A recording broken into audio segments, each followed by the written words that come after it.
Bona tarda, sóc Àngels Artigas.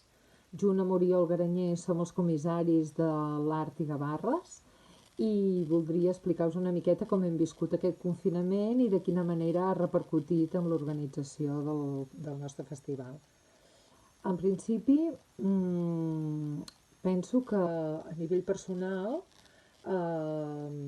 aquesta pandèmia ens ha mostrat lo vulnerables que som, no? La fragilitat de l'ésser humà d'una manera, i s'ha mostrat d'una manera molt evident. I per altra part, a part d'aquesta temença, no, que sempre ha anat com una mica levitant per el nostre dia a dia, no? Hi ha hagut l'avantatge de poder parar, de tenir molta més calma, molta més tranquil·litat, per poder fer les coses molt més reposadament i pensar d'una manera molt més lenta i molt més pausada, i això doncs penso que ens ha ajudat a reflexionar molt més i a repensar molt més, a tenir molt més temps per pensar i per fer. El que voldria explicar-vos de quina manera ha repercutit en quant a la relació amb el bòlit. Nosaltres teníem previst una residència per al mes d'abril amb un artista del CEDAN, amb Alberto Martínez. El CEDAN és el Centre d'Art i Natura de Huesca, i també una visita del seu director, Juan Guardiola, per tenir un canvi d'impressions i perquè ens ajudés també en tot el tema d'organitzar i revisar una miqueta com és el nostre festival i mostrar-li com estem treballant, no?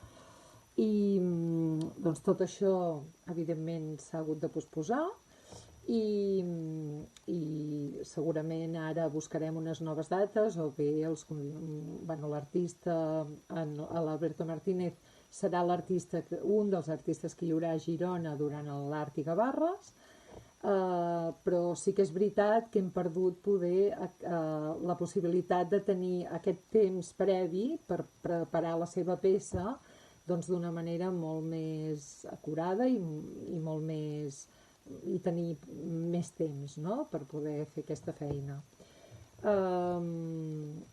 Bàsicament, en quant a dates, aquest any el festival l'havíem passat al mes de setembre, per tant, això no ha sigut un inconvenient, perquè esperem que tot evolucioni bé i que la primera setmana de setembre, que és quan treballaran els artistes, doncs tot es pugui fer i no hi hagi cap problema. També que el dia 5, que és el primer dissabte de setembre, es pugui inaugurar la mostra. Sí que és veritat que el tipus de festival no porta a grans aglomeracions, per tant pensem que això no ha de ser un problema. I el que sí teníem previst és algun acte puntual i que intentarem fer-lo més al final, precisament per no tenir problemes d'acumulació de persones. I en principi això és tot el que us puc explicar en quant a de quina manera ens ha influenciat tota aquesta pandèmia i tot aquest mal de cap general que se'ns ha generat a tots, no?